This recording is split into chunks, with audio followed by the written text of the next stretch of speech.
Okay. I can hear you. Okay. Sige. So, good afternoon sa lahat. No? Maayong hapon. And welcome sa ating isa na namang coaching video from our team, no? From IMG. And topic natin today is about parang tips lang to, no? Tips on effective budgeting.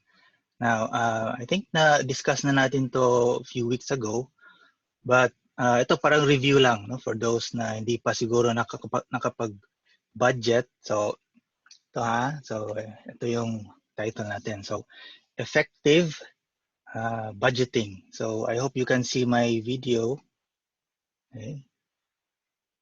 Okay, so it is cash flow planning. So, now, bakit effective budgeting? Kasi sometimes merong mga budgeting na siguro mga practices natin na parang hindi siya effective masyado. Although meron kang budget, I remembered, no, na yung mama ko, yung I think yung budgeting technique niya noon is parang sinusulat lang yung lahat ng mga costs. For example, sa resibo, lahat, no, sinusulat sa isang yellow pad. So nakalagay doon lahat para makita kung magkano yung nagastos, no?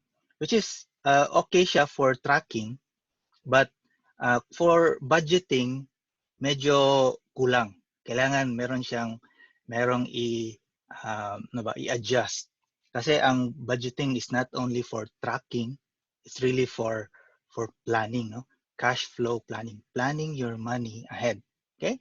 So now, before we go ahead sa ating main tips, kasi ang tips naman actually very simple to do. Our goal is to really make it very easy and simple para lahat, no, pwedeng i-apply. Ito muna, a reminder, our book, no? Kung hindi niyo pa nabasa, wala pa kayong copy, please ask your friend, ask for a copy. Meron tayong online copy dito, merong tawag dito, soft copy, no? PDF. So, The Secret to Saving and Building Your Future and Become Your Own Financial Educator. So, maraming topics dyan about properly building your financial foundation. Okay? But ang topic natin today, kasi ito, mga tips lang, but meron tayong more detailed mga topics like masterclass, how to increase your cash flow, how to eliminate your debt, proper protection, marami pang mga topics, no? But ngayon, medyo shorten tayo, may 30 minutes lang tayo for this. Okay? Now, ito reminder. Remember, ang pinag-uusapan natin dito is puro personal finance. So, personal natin, no? So, meaning, ang economy sa sarili natin, sa sariling bahay natin. So, I think dapat tayong mas concerned sa economy natin. Now, yes, we have the economy sa ating country, sa ating bansa, but hindi na natin trabaho 'yan, no? Hindi, para bang wala na tayong control diyan. Ang pwede nating makontrol is yung economy sa bahay natin. Okay? So, personal finance is 80% behavior, 20% knowledge. Okay? So, behavior, your attitude, importante 'yan. Now, knowledge, importante rin kasi 20% rin, di ba? So, what we're going to share you, no, sa ating mga videos is both knowledge and how to modify, no, or upgrade your behavior also towards money. Okay? So, be diligent to know the state of your flocks and attend to your herds. So, ang budgeting is all about diligence. Okay? So, basics. So, remember, money is active. Okay? Active yan. No? It comes in, goes out, comes in, goes out. So, ganyan lang yung pera. No? So, you must do a written cash flow. Kaya nga cash flow. Kasi nagfo-flow lang yan.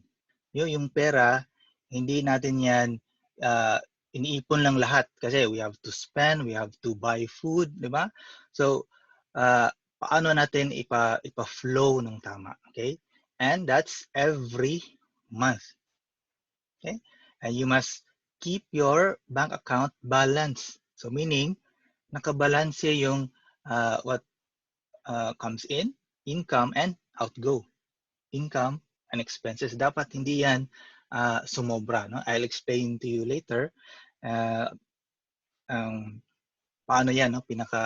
Pinaka-simpleng paraan para mag-budget. Now, ito muna, mga reasons we don't do a cash flow plan. Now, bakit maraming tao na hindi nagba-budget? No?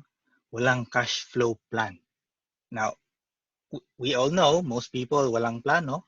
Diba? That's why they fail. But ito yung common reasons. No? Most people hate the word budget for 4 reasons. So ayaw nila marinig yung word na budget. Bakit kaya? No? Number 1, it has a straitjacket connotation. I think may idea kayo kung ano yung straitjacket, yung sa mga yung mental hospital, yung nakalock yung kamay natin, di ba? Yung arms. So, medyo feeling natin na suffocate tayo or maso-suffocate if we hear the word budget. Parang, ay, budget na naman. So, feeling natin poor tayo, no? Or feeling natin sinasakal tayo kasi budget. Okay? But actually, that's not true, no? And also, sometimes it has been used to abuse them. That's why people don't like the word budget. Siguro, yung nung bata pa sila, parang ginawang excuse, no? Siguro unintentionally sa parents na for example, yung bata sinasabi, Papa, Mama, gusto ko ng ganito, yung mga laruan, may gusto silang ipabili. Pero sinasabi kaagad, wala yung sa budget, wala sa budget. Diba? We always hear that, wala yan sa budget, walang budget. So feeling natin parang negative yung budget. Okay? So ginagamit yung budget na parang in a wrong sense. Okay? So kaya feeling natin abuse tayo when we hear that. And they never had a budget that worked. Maybe they tried doing a budget, feeling nila ay okay na to, no? Tracking your expenses, ganyan, pero hindi pala nag-work. Ganun pa rin. Kahit nag-budget ako, isang taon na, ganun pa rin, kulang pa rin, may utang pa rin, wala pa rin akong savings, so ayoko na. So give up na lang. So that's why maraming tao rin na hindi na nagbo-budget because it did not work. Okay? So I'll tell you later ano yung effective para mag-work talaga. And number 4, paralysis from fear. Ito yung pinaka-common. Paralysis from fear of what they will find. So they are in denial. So denial king and denial queen. No? In denial sa sarili nilang situation. So ayaw nilang makita na ganyan na pala kalala. No? Worse na pala yung scenario. So that's why most people hindi na lang magbo-budget kasi ayaw nila. No? They don't want to face the truth. But that's very wrong. Okay? Kailangan natin mag-budget kasi doing a written budget actually is facing your fear also. Okay? So don't be afraid of that. If you do it right, no, it will really help you. Okay? So those are some few reasons lang why most people don't do a budget. And ito, no, you don't have to fear budgeting kasi a budget is just telling your money where to go instead of wondering where it went. Sabi ni John Maxwell. Imagine, no? It's just telling your money where to go, meaning you will become the boss of your money kaysa you always wonder. Okay? So write down what you have today, your income, expenses, and spend your income on paper. Sulat mo, no? Ginastos mo na sa papel.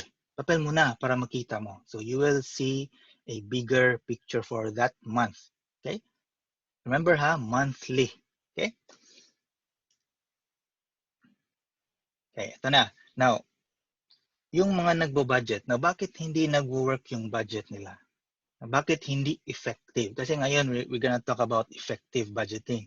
Bakit ba hindi effective most of the time yung budget ng tao? So, number one, they leave things out. Okay? It will not work kung if you leave things out, meaning kulang yung items. Yung pag-itemize nyo, hindi nyo sinama lahat. For example, ito, very good example, yung pang Christmas party, pang Christmas gifts. Diba? Hindi yan natin sinasama sa budget for the whole year. Kasi nasa isip natin, ay may bonus naman, may 13-month naman, or tsaka na lang kung merong sobra. But most of the time, walang sobra, minsan kulang pa. Okay? So kaya hindi na sama sa budget. So ang ginagawa namin is ito, parang mag-project ka na magkano gusto mong gastusin pag Pasko. Let's say 5,000 pesos pang regalo. I think okay na yan, no? Sa mga inanak natin. 5,000 divided by 12, dapat nandun na yung Christmas presents. Yan yung monthly. Okay? Ito pa, yung pang-ayos ng, let's say, or maintenance ng sasakyan, yung may mga kotse dyan. Diba, maintenance ng sasakyan every 3 months or depende sa kotse sa pag-drive.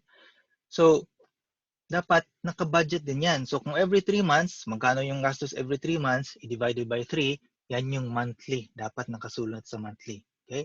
Yan yung very detailed na yan. Now, do you have to do this all your life? No, of course not. Diba?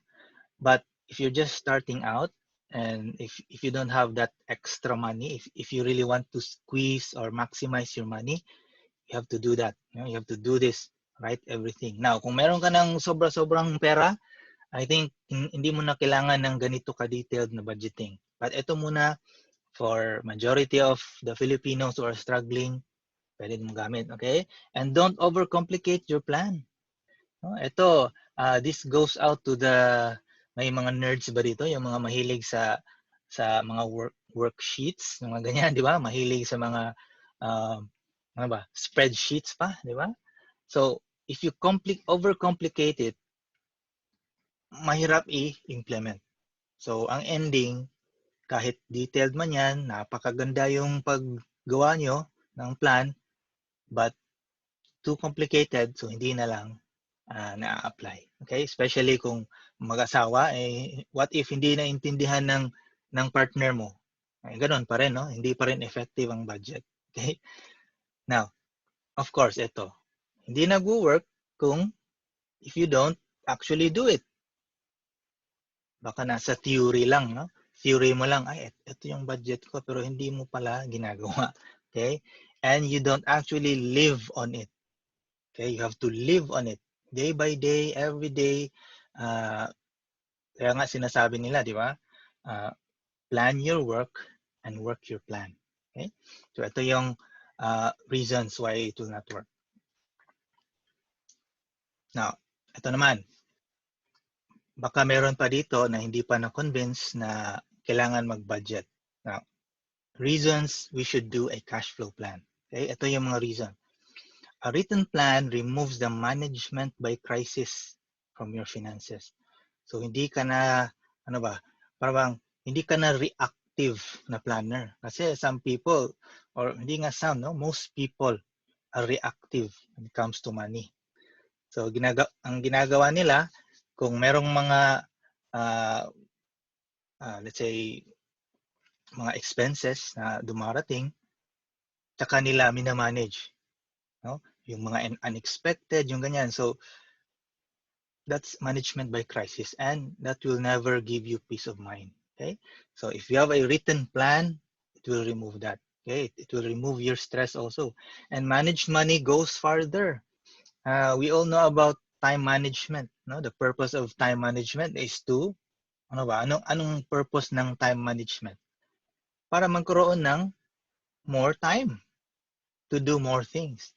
So if you manage money management, your money goes farther also. No? So yan. And a written plan, if actually lived on and agreed on, especially for yung mga couples, will remove many of the money fights. So, most couples nag-aaway-away just because of pera. Okay? So, and actually, ang pera is not really worth fighting over. Kasi pera lang yan. But, yes, yan yung common scenario. Nag-aaway-away and mga divorce, mostly financial. Even in America, no, I found out na sa statistics nila, maraming divorce, no, mga divorces doon. I think more than 70%, no, yung mga first 5 years lang nila na married, is because of financial reasons. Because of yung mga away sa pera. Imagine, no? That's majority.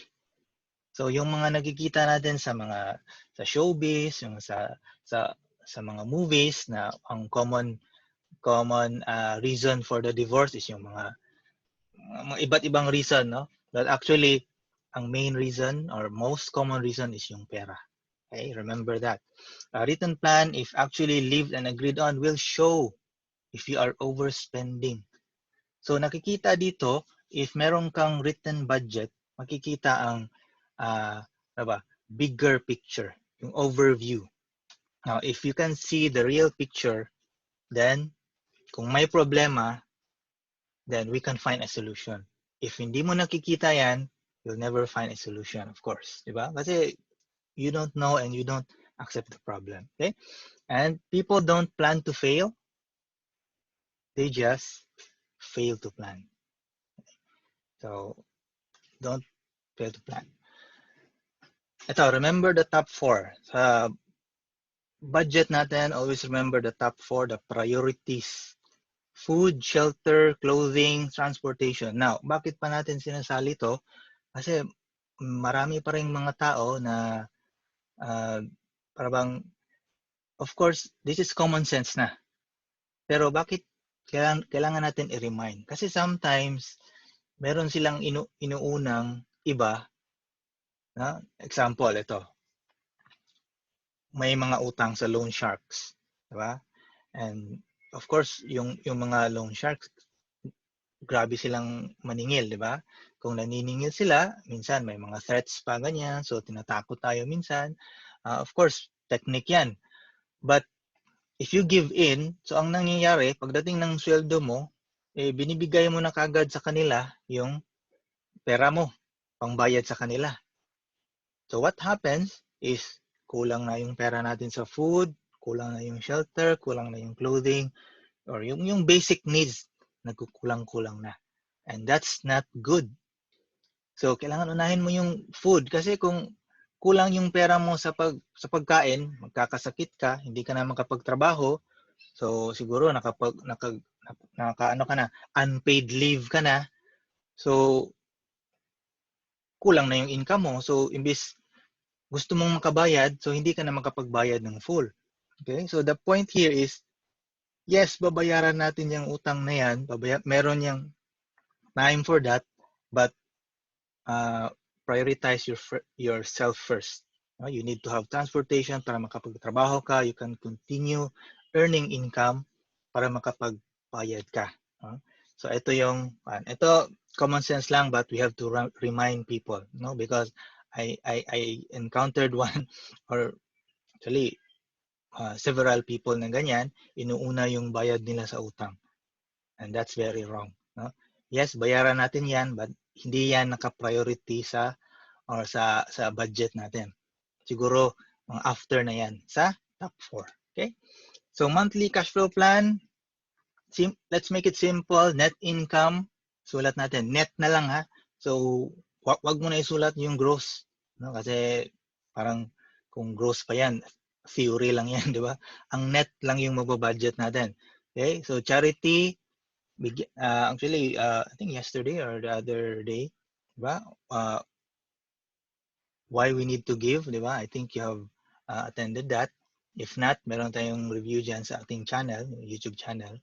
But anyway, isulat natin yan, charity, for saving, no? For emergency, retirement, for food, housing, utilities, no? Mga basic needs. Okay? So, clothing, transportation, medical, health, insurance, so ang dami pala. So don't worry, don't get scared kung maraming items.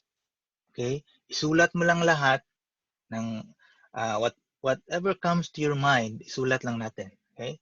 So baka hindi makikita. Okay? So ito, childcare, cosmetics, ito lahat, no? Isulat lang natin. Kung ano pa, kung meron pa kayong mga items yan, isulat nyo. Okay? Now, if you have additional income, ganito rin. Baka employed ka ngayon, tapos meron kang extra income.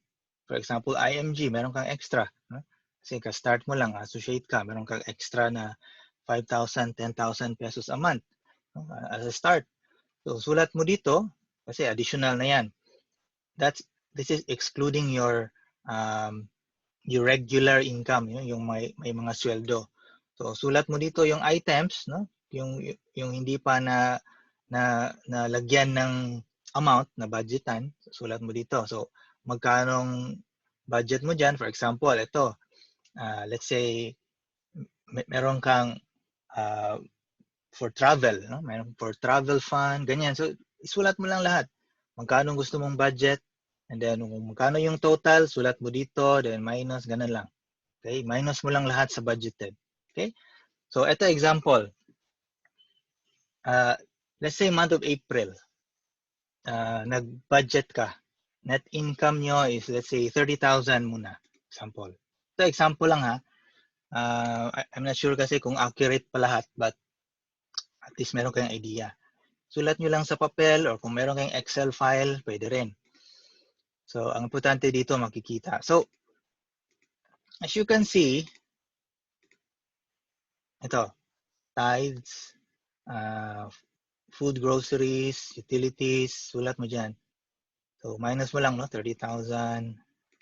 May birthday fund ka pa, baka malapit na birthday mo or birthday ng anak.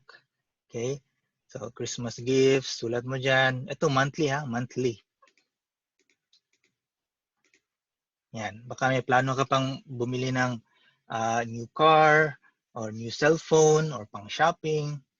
Kung hindi na umabot yung pera, so wala na, zero muna. Diba? So, ang point dito is ito. Dapat, ang answer, dapat zero. Okay? 30,000 minus sa lahat ng items dito, no? Less dito, dapat zero yan. Dapat hindi yan negative, dapat hindi rin positive. Okay, now I'll tell you why. Now, kung positive yan, let's say, sabi nyo, John, pag budget ko, may sobra akong 1,000. No? So, ang budget mo, meaning may 1,000 na sobra, hindi mo nilagay dito. So, that's wrong. So, dapat isulat mo rin dyan. Dapat you have to spend that money sa lista mo. Kasi nakasulat na yung priority. So, ang key pala dito is isulat mo yung items and according to priorities. Na kung meron ka dito, let's say, pangbayad ng utang, so sulat mo dyan. Diba? Sulat mo dyan.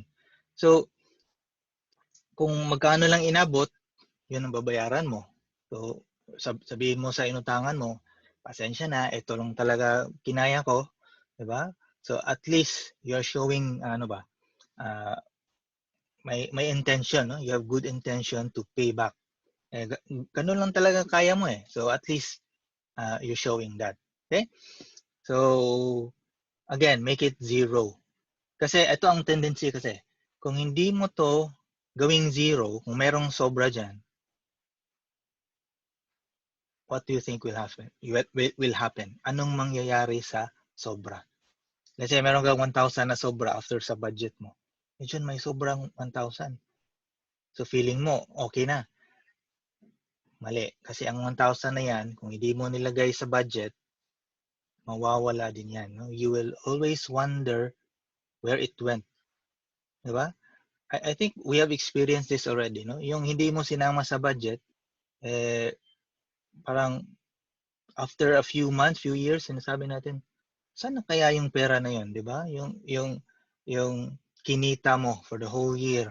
No? Pag nakita mo yung income tax mo whole year, ito yung na-earn mo, pero sana kaya yung iba?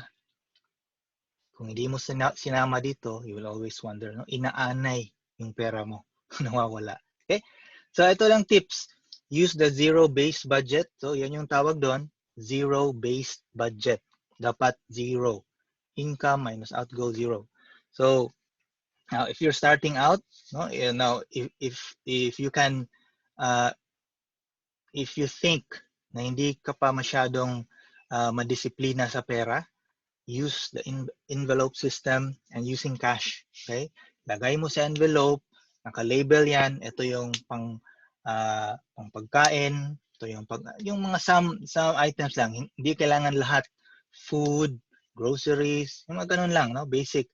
Lagay mo sa envelope and kung magkano lang naka-budget doon, yun lang igagastos mo for that month. Kung zero na, pasensya. Let's say naka-budget sa envelope mo, let's say eating out for restaurant, say 2,000 or 1,000. What if nagastos mo na in just 2 weeks? Pasensya ka for the next 2 weeks. Ano lang, diba? Use cash. Kasi if you use credit cards, sometimes, ano yan, ano ba, you will have, ano ba, you tend to overspend pala, okay, if you use credit card. Okay? Now, if you're responsible, it's okay to use that. But if you think na medyo kailangan mo pang madisiplina, then use cash. Okay? Kasi masakit ng pera, di ba? Kung ibayad mo yung pera, mas masakit. Okay? So, ito remember, no? Financial management. 50% comes from the income, 50% outgo. So meaning the first half of the story dito is yung income. Yung pinag-uusapan natin na budgeting, yung i-manage natin is ito yung outgo. Diba? Paano natin i-gagastos. Okay? So, dito tayo nag-budget, dito tayo nag-save, dito lahat, di ba? Pero sometimes, kahit anong gawin natin na budgeting, kahit lahat na lang na expert na tayo sa budgeting, pero sometimes we realize na kulang lang talaga income. I think that's true for most of the people. Diba? And some of the people that we talk to, sinasabi nila na gusto ko sanang mag-save pero talagang kulang eh. So, now, sometimes or oftentimes that's true. Okay? That's true. So, ang gagawin natin is not only show them how to manage the money, show them also how to earn extra income. Okay? How to earn or how to increase their cash flow. Okay? Now, one way to increase your cash flow, of course, yung budgeting. But if you want to really increase it faster para may pangbayad ka sa utang, pang saving ka, pang ganyan, earn extra income. So I invite everyone to join us dito sa IMG. And ako, I have been with IMG since 2006. No? Medyo matagal na. No? The same year lang kami ni Jess. So I really appreciated this company because we are not only showing people how to handle money, but also giving them hope and giving them a chance to earn extra income. Okay? And walang qualifications. As long as above 18 ka, pwede ka. As long as willing kang matuto, pwede. Okay? So walang required na qualification na kailangan ganito, marunong ka. No. Meron tayong system dyan. Okay? And we have a very superior team support na can help us with our income. And you can earn income also online and offline. Okay? So, ito lang. Lastly, no, I just leave you with this quote. 20 years from now, you will be more disappointed by the things that you did not do than by the ones you did do. Okay? So if you think kulang yung income, if you think you can do more, or if you think you deserve more, no, your family deserves more, do extra stuff. May trabaho ka after work, ganito. May online work ka, you do more. Okay, you do more. Now, do you have to do it all your life? Of course not. No? But for the meantime, as long as kaya pa natin, we do this. Now, ngayon, mostly nasa bahay tayo, do this online. Be more productive online. Not only sa social media or ganyan, or use your social media, no? Or use the internet to your advantage. No? And you can really do this. Okay? So ask your friend na siguro who invited you to watch this. Okay? And again, just a reminder, this is a continuing campaign natin. No? Be part of the 10 million financially educated families by 2025. Now, this is our financial education movement. Become part of it and be educated sa sarili mo, educate others, share this video, share our other videos, and show them no, na merong hope through financial education. Okay? So, I think yun lang. I hope meron kayong natutunan today. And may questions kayo, just comment, just message us. And see you soon. And I invite you also to attend our master classes. And I hope to see you soon. Okay? Thank you and stay safe. Bye-bye.